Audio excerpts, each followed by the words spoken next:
শুভেচ্ছা প্রিয় দর্শক, আসসালামু আলাইকুম। স্বাগত জানাচ্ছি চ্যানেল আয়ের পর্দায় ফার্স্ট ওয়াশ এখন কি চাই এর আয়োজনের সাথে আছে দীপ্তি চৌধুরী। গত 13ই জুন লন্ডনে বিএনপির ভারপ্রাপ্ত চেয়ারম্যান জনাব তারেক রহমানের সাথে বৈঠকে প্রধান উপদেষ্টা ডক্টর মোহাম্মদ ইউনূস বলেছেন, সংস্কার প্রক্রিয়ার কাঙ্ক্ষিত পর্যায়ে বাস্তবায়নের এবং জুলাই আগস্ট হত্যার বিচারের অগ্রগতি সাপেক্ষে আগামী রোজার আগে ফেব্রুয়ারি মাসে জাতীয় নির্বাচন হতে পারে।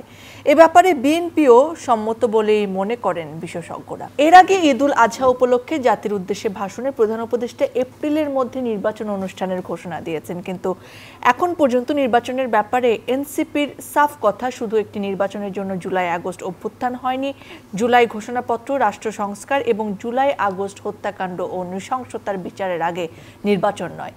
বিএনপি সহ অন্যান্য রাজনৈতিক দলের সুস্পষ্ট বক্তব্য, কিছু সংস্কার করে নির্বাচন চান তারা, বাকি সংস্কার করবে নির্বাচিত সরকার। এনসিপির দাবি মেনে নিলে খুব সহসাই নির্বাচন হওয়ার ব্যাপারে সন্দিহান মনে হয় আমাদের সকলকেই মোটামুটি। তবে সরকার এবং এনসিপি যাই বলুক না কেন, বিএনপি চাপ অব্যাহত রেখেছে ডিসেম্বরের মধ্যেই, এবং সেটা যদি সম্ভব না হয় তাহলে বর্তমান বাস্তবতায় ধরে নেওয়া যায় যে ফেব্রুয়ারির মধ্যে নির্বাচন হলেও বিএনপির তেমন কোনো আপত্তি নেই। দর্শক, আজকে আমরা কথা বলতে চাই দ্রুত নির্বাচনের দাবিতে অনড় বিএনপি এই বিষয় নিয়ে।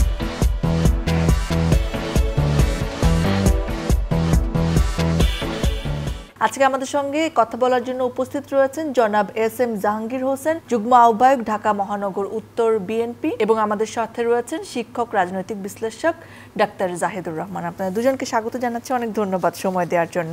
আমি মনে হয় যাদের দাবি নিয়ে কথা বলছি তাকে দিয়েই শুরু করতে চাই। এস এম জাহাঙ্গীর হোসেন, আপনাকে দিয়ে শুরু করতে চাইবো যে জনাব তারেক রহমান এবং ডক্টর মোহাম্মদ ইউনূস, তাদের বৈঠকটা একটা ভীষণ গুরুত্বপূর্ণ মাইল ফলক এই রাজনৈতিক কার্যক্রমের জায়গা। আপনার কি মনে হয় যে সংস্কার এবং নির্বাচনের যে রোড ম্যাপ, সেই কথা এবং আলোচনায় তাদের দুজনের যে বৈঠক, সেটা মোটামুটি একটা মতদ্বৈততা দূর করার ক্ষেত্রে বা মত ঐক্যে আসার ক্ষেত্রে গুরুত্বপূর্ণ পদক্ষেপ বা মাইল ফলক হিসেবে কাজ করবে?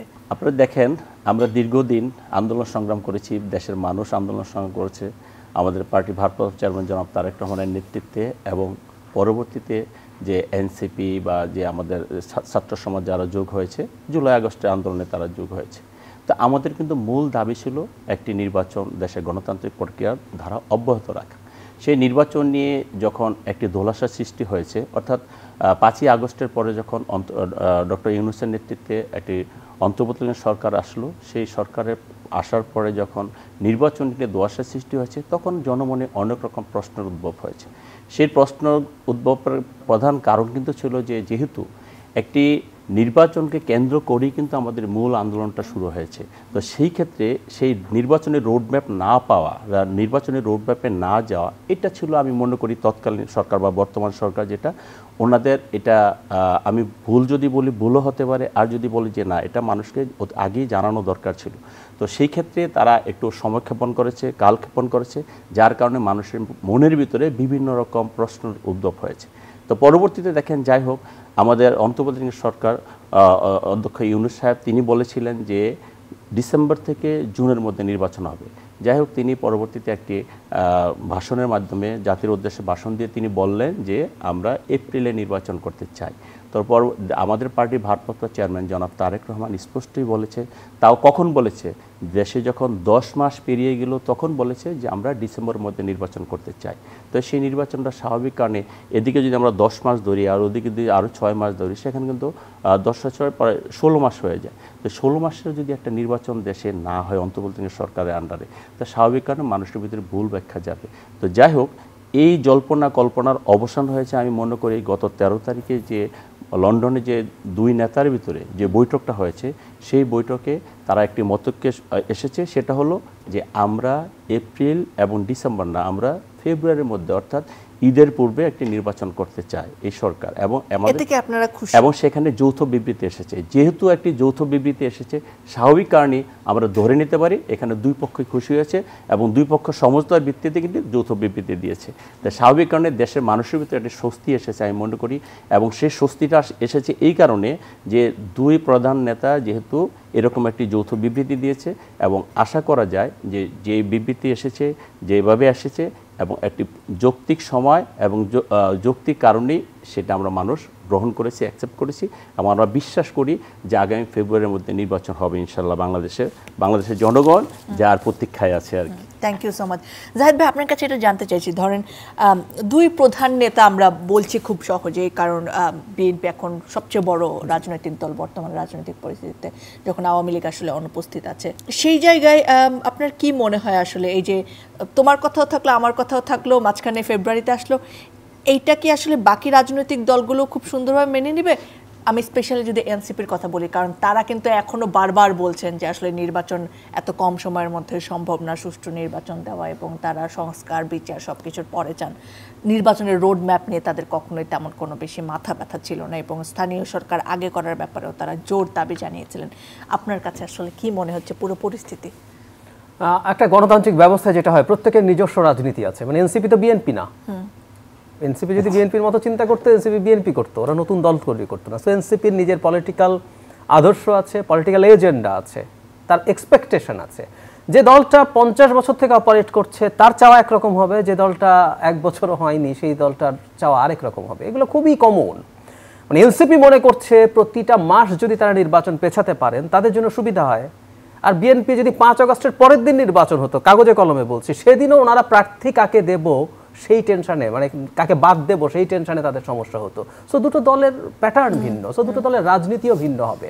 এবং এনসিপি যেহেতু তরুণদের মধ্যে রাজনীতি করার চেষ্টা করছেন তারা, এবং একটু এডুকেটেড মিডল ক্লাসকে বেশি টার্গেট করছেন, তাই সংস্কার এটা সামনে আনছেন, আবার বিচারটা সবার কাছে তাদের রাজনীতি পৌঁছে যায়, সেগুলো তারা করছেন। কিন্তু একটা কথা মনে রাখতে হবে, একটু যদি অপ্রিয় হলেও সত্য কথা বলি, দেশের রাজনীতির মাঠে এনসিপি যতটুকুও গুরুত্ব পাচ্ছে অতটুকু গুরুত্ব পাওয়ার তো কথা ছিল না। আমি উদাহরণ দিই, প্রধান উপদেষ্টা যখন পদত্যাগ করবেন তখন 3টা দলের সাথে আলাদা করে বসেছেন, বিএনপি, জামায়াত এবং এনসিপি প্রথম দিন। পরের দিন কিন্তু দুটো গ্রুপে, আমি তো মনে করি এনসিপি কোনো একটা গ্রুপে থাকার কথা ছিল। তার যে সাইজ, তার যে সমর্থন এখন পর্যন্ত রেজিস্ট্রেশনও পায়নি, কিন্তু তারপরও আমরা এনসিপিকে, মানে দুটো আলাদা দল আলাদা আলাদা বসার যোগ্যতা রাখে বাংলাদেশে এই মুহূর্তে বিএনপি এবং জামায়াতে ইসলামী, এটা আমি মানি। কিন্তু তারপরে এনসিপিকে যে আমরা এখানে আলোচনাও করছি এনসিপির বক্তব্য নিয়ে, কেন করছি? আমরা কি নাগরিক ঐক্যের কথা নিয়ে বলছি, গণসংহতি আন্দোলন নিয়ে বলছি? জনাব মান্না, জনাব জুনায়েদ সাকি, জনাব সাইফুল হক বছরের পর বছর সরকারের বিরুদ্ধে লড়াই করে যান নাই মাঠে, টর্চার হয় নাই, জেলে যান নাই, কিন্তু আমরা এনসিপিকে বলছি। মানে শেষ মুহূর্তে এসে তাদের একটা অংশ, আবারও বলছি, আমরা বলি না ছাত্রদের দল, না, এটাও ভুল কথা, ছাত্রদের একটা অংশ এই দলে গেছেন এবং তাদের যেহেতু গুরুত্বপূর্ণ কিছু ফেস আছে তাই আমরা গুরুত্ব দিচ্ছি। কিন্তু এনসিপিকে বুঝতে হবে দিনের শেষে তারা বাংলাদেশের পলিটিক্সে ট্রুলি একটা ফ্যাক্টর হওয়ার জন্য এখনো বেশ লম্বা জার্নি তাদের বাকি আছে। যদি আজকে আওয়ামী লীগ একই রকম শক্তিতে থাকতো এবং আওয়ামী লীগ যদি নিষিদ্ধ না হতো, আওয়ামী লীগ যদি পলিটিক্যাল সিস্টেমে থাকতো, আওয়ামী লীগও এখানে গুরুত্বপূর্ণ হতে পারতো। কিন্তু এই মুহূর্তে বিএনপির সাথেই আসলে সেটেলমেন্টটা সবচেয়ে জরুরি।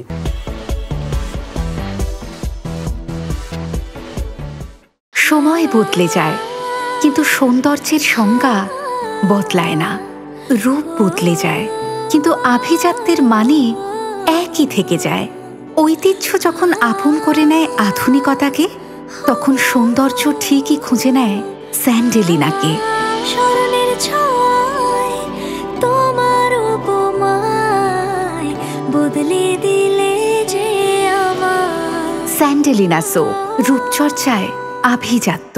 জাহাঙ্গীর ভাই, আপনার কাছে একটুখানি জানতে চাই এখানে যে একটা নির্বাচন আসলে আমরা সকলেই চাই, কিন্তু সেই নির্বাচন সুষ্ঠু হোক সেটাও নিশ্চয়ই আমাদের আরো বড় চাওয়া, কারণ নির্বাচন তো গত 15 বছরের আমলেও 3টা হয়েছে, কিন্তু একটি সুষ্ঠু এবং গ্রহণযোগ্য নির্বাচন। এবং সেই জায়গায় ডক্টর মোহাম্মদ ইউনূস যখন লন্ডনে সাংবাদিকদের সাথে কথা বলেছেন, তিনি বলেছেন যে আগামী নির্বাচন হবে এদেশের সেরা নির্বাচন। তবে দেশের যে আসলে প্রশাসনের অবস্থা, পুলিশের অবস্থা, সেই জায়গায় আসলে আমরা কতটা এটার জন্য সক্ষম হব, বা এই 10 মাস বা 12 মাস 11 মাসে আমরা কতটা ওই জায়গায় পৌঁছাতে পেরেছি? একজন রাজনীতিবিদ হিসেবে আপনি কি মনে করেন? কারণ এনসিপির নেতা সার্জিস আলম তিনি বলেছেন যে দ্রুত নির্বাচন হলে তার স্বচ্ছ ও সুষ্ঠু হবে না, তাহলে ওই নির্বাচন কলঙ্কে পরিণত হবে। আপনাদের বক্তব্য আসলে কি আমরা মানে এই আইন শৃঙ্খলা পরিস্থিতি বা প্রশাসনের জায়গায় কি ওই সক্ষমতা অর্জন করেছি যে একটি শ্রেষ্ঠ নির্বাচন, সুষ্ঠু নির্বাচন আমরা দিতে পারবো? ধন্যবাদ আপনাকে। আসলে নির্বাচন সুষ্ঠু করার জন্য শুধু প্রশাসনের উপর নির্ভরশীল হলে হবে না। আপনি দেখেন বাংলাদেশে লোক সংখ্যা কত, বাংলাদেশে ভোটার কত, আর প্রশাসনের লোকজন আছে কত। তো আমরা যে সেই হিসাবেও যাই, আমরা যে ভোট কেন্দ্র হিসাবে চিন্তা করি, আপনি দেখেন নির্বাচনের দিন একটি সেন্টারে ভোট থাকে মিনিমাম 3000। সে 3000 ভোট যদি থাকে সেখানকার জন্য পুলিশ থাকে কয়জন? একজন মতো এএসআই থাকে বা একজন সাব ইন্সপেক্টর থাকে, 3 জন তার সাথে থাকে সিপাহি থাকে, আর হয়তো 2-1 কি বলে এটাকে, যে আমরা যেটা বলি যে যৌথ বাহিনী যে মহড়াটা থাকে, তারা ইয়াতে থাকে, টহলে থাকে। তো এই 10 জন লোক মিলে যদি 3000 ভোটারকে নিয়ন্ত্রণ করতে পারে, 3000 ভোটারের সাথে আরও এখানে অনেক সমর্থন আছে। তো সেখানে কিন্তু খালি আইন শৃঙ্খলা রক্ষাকারী বাহিনী দিয়ে কিন্তু ভোট সুষ্ঠু হয় না। ভোট হলো সরকারের সদিচ্ছা থাকতে হবে। সরকারের সদিচ্ছা যদি থাকে, আমাদের যে স্টেক হোল্ডাররা, রাজনৈতিক যে স্টেক হোল্ডাররা, তারা যদি চায় যে একটি সুষ্ঠু নির্বাচন হবে, ভালো নির্বাচন হবে, তাহলে কিন্তু একটা ভালো নির্বাচন সম্ভব। আদারওয়াইজ কিন্তু ভালো নির্বাচন সম্ভব না। এবং সরকার যদি চায় যে একটি ভালো নির্বাচন করবে, যে কোনো এতে সম্ভব সেটা। আপনি দেখেন 91-এ যদি আমরা কথা বলি, সেটা কিন্তু মাত্র 3 মাসের কিন্তু শাহাবুদ্দিন সাহেব একটি ভালো নির্বাচন করেছে।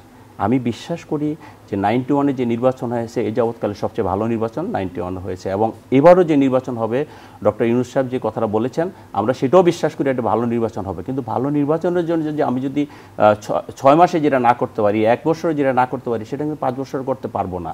হ্যাঁ, আপনি যেটা বলেছেন যে আমাদের পুলিশ প্রশাসন থেকে শুরু করে প্রশাসনে আমাদের কিছু দুর্বলতা আছে। এখন সেই দুর্বলতার কারণ কিন্তু আমরা নিজেরাই। সেটা হলো কি, এখন এই প্রশাসন যেভাবে কাজ করছে, এই কাজ কিন্তু তারা মানে এই জাস্ট একটি আন্দোলনের পরে তাদেরও অনেক ক্ষয়ক্ষতি হয়েছে, সাধারণ মানুষের অনেক ক্ষয়ক্ষতি হয়েছে। সেই ক্ষয়ক্ষতিগুলো এখনও পৌঁছে উঠতে পারেনি।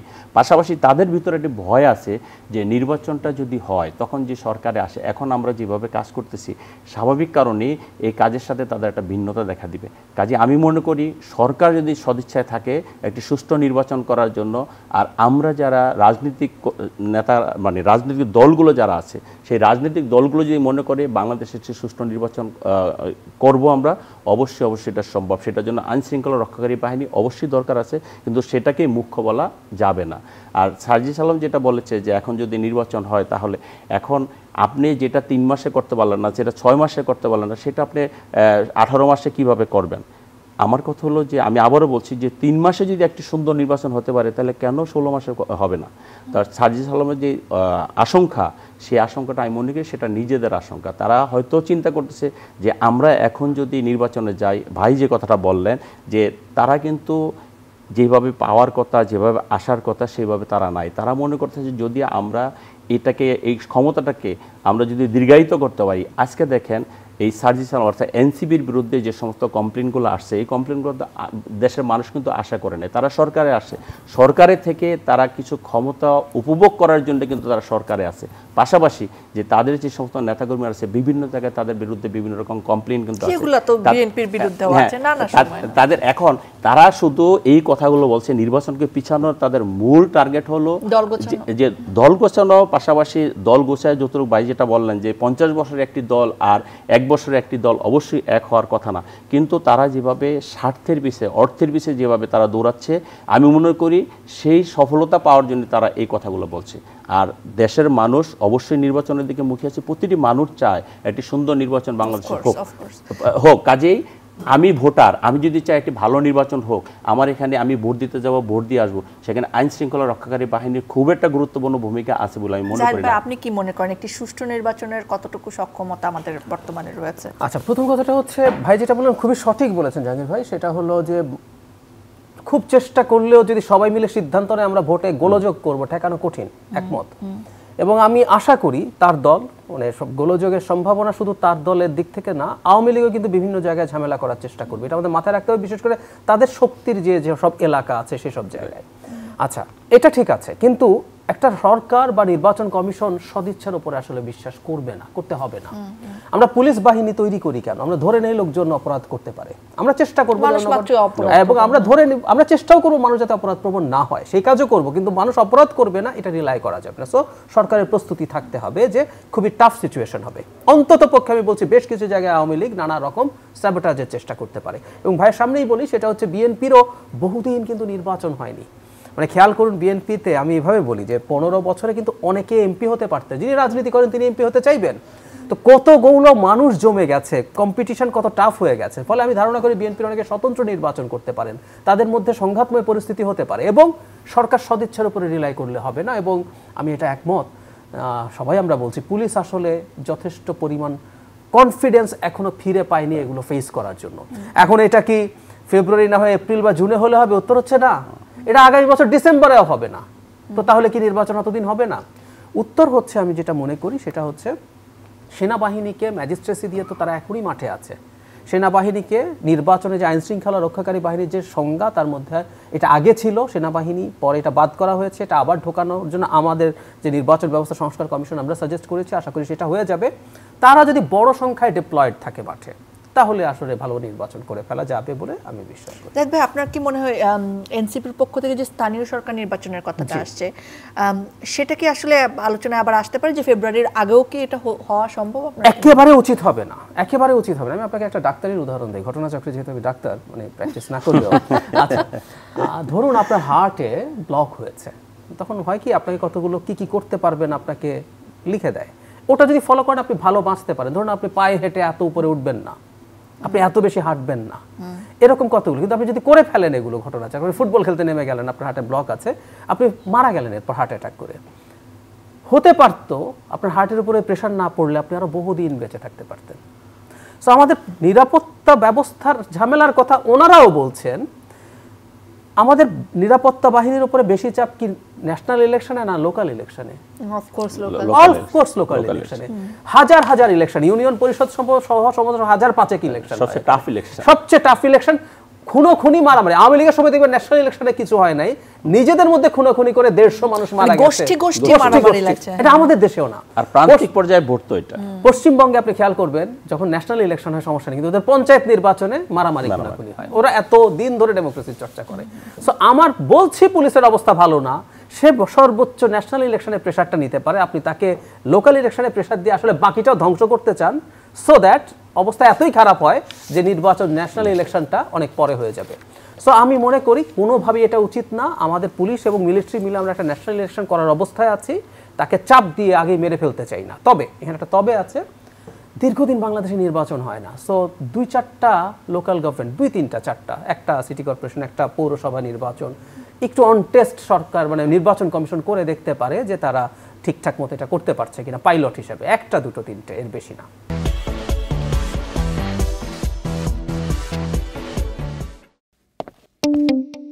দাগ খেলার মাঠ থেকে আসুক বা স্কুল থেকে, অফিস থেকে আসুক বা বাজার থেকে, কিন্তু দাগ ময়লার ভয় এখন আর নয়।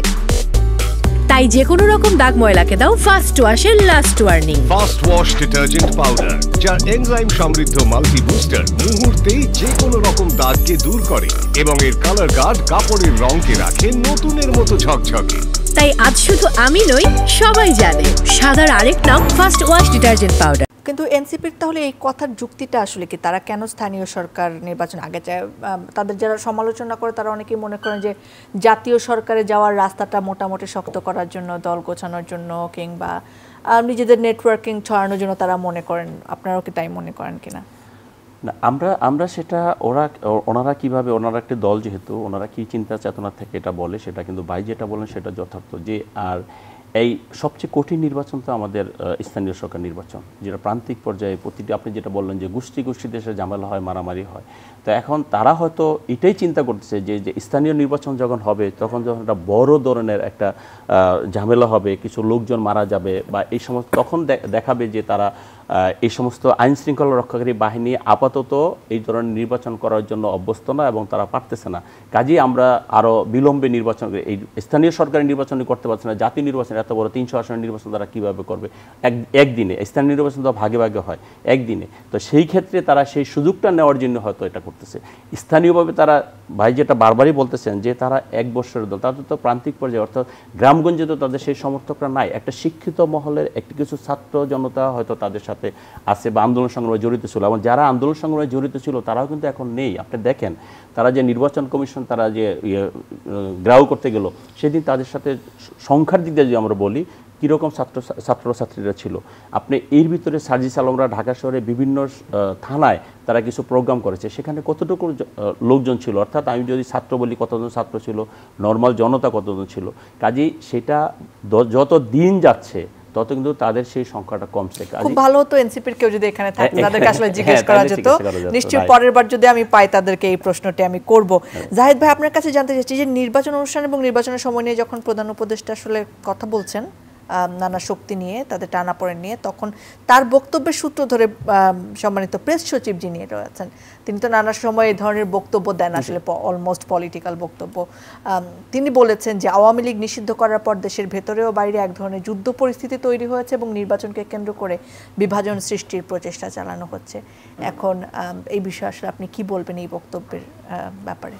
মানে যুদ্ধ পরিস্থিতি একটু এক্সাজারেটেড বলে আমি মনে করি, কারণ হলো আওয়ামী লীগের ওই শক্তিই নাই। যেমন খেয়াল করবেন, একটু যোগ করে রাখা ভালো, মানে আমরা যখন শেখ হাসিনা ক্ষমতায় তার দোর্দণ্ড প্রতাপে থাকছে খুব শুনতাম বিএনপি কি করছে। আমি অনেক নিউট্রাল মানুষকে বলতে শুনেছি আওয়ামী লীগ বিরোধী দলে থাকলে না সব এটা করে ফেলতো সেটা করে ফেলতো, মানে এরকম কথা খুব শুনতাম।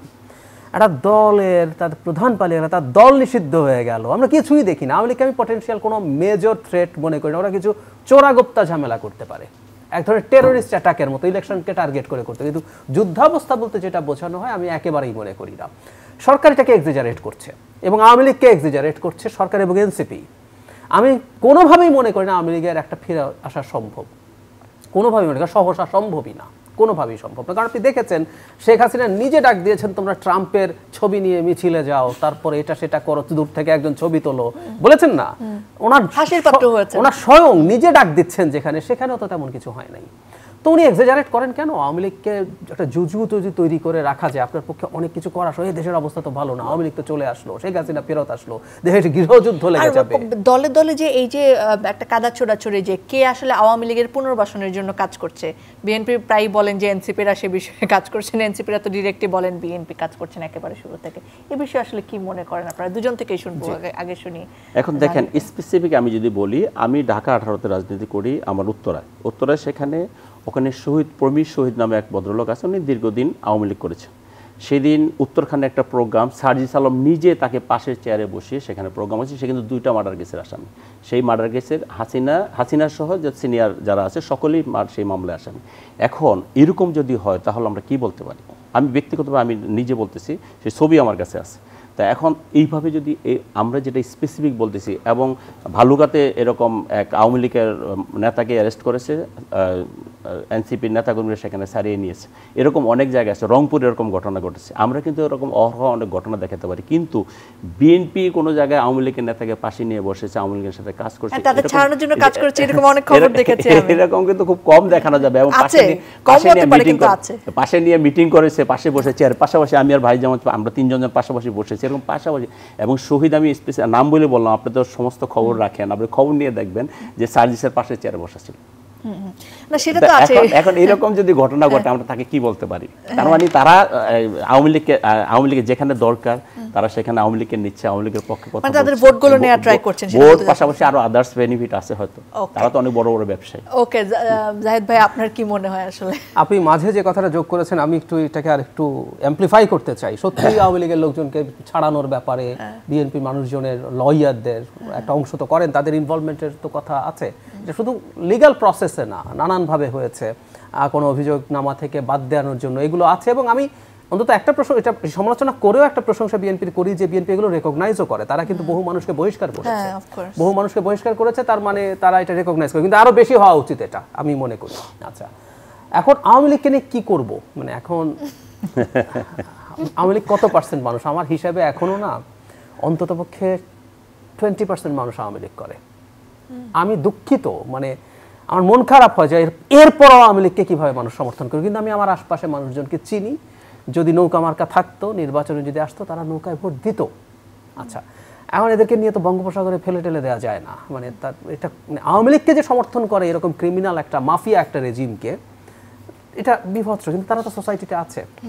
এখন আমি ধারণা করি সামনের নির্বাচনে যেটা হবে, বিএনপির একজন সিগনিফিক্যান্ট নেতাও কথাটা বলেছেন যে আওয়ামী লীগের তো ক্রিমিনালগুলো সব বাইরে, মানে ভারতে মধ্য পর্যায়ের নেতা, উপজেলা পর্যায়ের নেতাও কেউ নাই আসলে। এর বাইরে কেউ যদি আওয়ামী লীগের থেকে থাকে, তাদের বিরুদ্ধে যদি খুব ভয়ঙ্কর কোনো ক্রিমিনাল অফেন্স না থেকে থাকে, অভিযোগ না থাকে, মামলা না থাকে, আমি ধারণা করি তারা বিভিন্ন দলে ঢুকবেন, বিএনপিতে যেতে পারে। আওয়ামী লীগ আর আসবে না। আওয়ামী লীগ আপাতত তো আসতে পারে, এই নির্বাচনে তো আসতে পারছে না, তারা আপাতত ওখানে ডিসগাইজ করবেন। আওয়ামী লীগ পরে আসবে কিনা, কারণ হলো আমাদের আওয়ামী লীগের বিচার হতে যাচ্ছে। খেয়াল করি আমরা, সন্ত্রাস দমন আইনে আওয়ামী লীগের কর্মসূচি বন্ধ আছে এবং আইসিটিতে বিচার শুরু হবে। বিচারে তো হতে পারে, বিচার তো আমরা বলতে পারি না বিচারের মাধ্যমে আওয়ামী লীগ নিষিদ্ধ করো, কেউ কেউ বলে, মানে হাস্যকর কথা। আপনি বিচার চাইলে ও তো নির্দোষ প্রমাণিত হতে পারে, আপনি বিচারের মাধ্যমে আওয়ামী লীগ নিষিদ্ধ কিভাবে করবেন? আমি আপনাকে বলতে পারি যে বিচারের মাধ্যমে তাকে ফাঁসি দিয়ে দেন, আমরা বলতে পারি তার বিচার করেন, তাতে তার ফাঁসি হবে না যাবজ্জীবন হবে না মুক্তি পাবে, সেটা বিচার ডিসাইড করবে।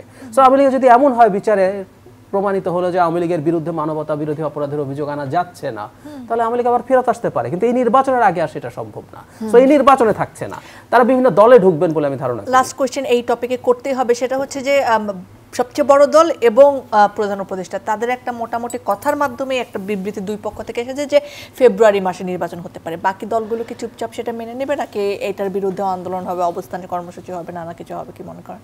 এনসিপি এটার বিরুদ্ধে বেশ সরগরম হবে। কেন জানেন? কারণ এনসিপির গায়ে সরকারি দলের মানে সরকারের একটা গন্ধ আছে। আমরা প্রচুর ক্ষেত্র দেখাতে পারবো ওদের সরকারই তো তাহলে ফেব্রুয়ারিতে, সেটাই বলছি। এখন ওরা সরগর করে প্রমাণ করার চেষ্টা করবেন যে এই সরকার আমাদের না, মানে আমরা সরকারি দল না, আমরা কিংস পার্টি না। একটা অভিযোগ আছে তো সরগোল, জামায়াতের সাথে সরকারের অ্যালাইনমেন্টের প্রশ্ন আছে, সরকারের বিভিন্ন জায়গায় জামাত খুবই ইনফ্লুয়েন্সিয়াল, তারা ওই সব বলে একটু বিরোধী মানে গায়ে থেকে কিংস পার্টি বা সরকারের কৃপা পাচ্ছে, কিন্তু আলটিমেটলি মেনে নেবে এটা সরকার, আমি মনে করি মেনে নেবে। আরেকটা কথা একটু বলে রাখি, ঝামেলা বাঁধানোর চেষ্টা হবে খুব দ্রুত। এনসিপি কিন্তু বলছে নির্বাচন কমিশনের অধীনে নির্বাচন করবে না তারা। সো এই নির্বাচন কমিশন যদি তফসিল দেয়, দ্যাটস হাই প্রবাবিলিটি যে তারা রাস্তায়ও নেমে আসতে পারেন যে এই তফসিল উইথড্র করো, এই নির্বাচন কমিশন মানি না, সেই সম্ভাবনাও আছে। জাহাঙ্গীর ভাই, আপনি কি মনে করেন চুপচাপ মেনে নেবে সবাই, নাকি না চুপচাপ, যে ভাই যেটা বললো চুপচাপ মেনে নেবে না, হয়তো তারা আন্দোলন সংগ্রাম করার চেষ্টা করবে, কিন্তু আমি বলবো জাতির স্বার্থে আমরা সবাই মিলে এই গণতান্ত্রিক প্রক্রিয়ায় যদি আমরা ঐক্যবদ্ধ না থাকি সেখানে কিছু সমস্যা হবে। কিন্তু আমার বিশ্বাস আলটিমেটলি দেশের স্বার্থে, জনগণের স্বার্থে, আমরা যদি রাজনীতি করি জনগণের জন্য, দেশের জন্য, তো যদি সেই চিন্তা থেকে হয় তাহলে অবশ্যই তাদের মেনে নেওয়া উচিত এবং ঐক্যমতের ভিত্তিতে আমাদের সেই জায়গাটা এক হওয়া উচিত। থ্যাংক ইউ সো মাচ আপনাদের দুজনকে। ধন্যবাদ। প্রিয় দর্শক, আপনারা যারা সঙ্গে ছিলেন, রাজনৈতিক দল মানেই তারা নিজেদের স্বার্থ দেখবেন, তবে সেই স্বার্থকে একটুখানি স্থিমিত রেখে সবার আগে দেশের স্বার্থকে সামনে রেখে আমরা যেন সকলেই গণতান্ত্রিক যে প্রক্রিয়া বাংলাদেশের, গণতান্ত্রিক বাংলাদেশ, গণতান্ত্রিক রাজনীতি, সেই পথে হাঁটতে পারি এবং তার জন্য সকলে যেন মোটামুটি একটা ঐক্যে আসতে পারে, এই প্রত্যাশাটি রেখে আজকের আয়োজন শেষ করছি। ভালো থাকুন, আবার দেখা হবে, আবার কথা হবে।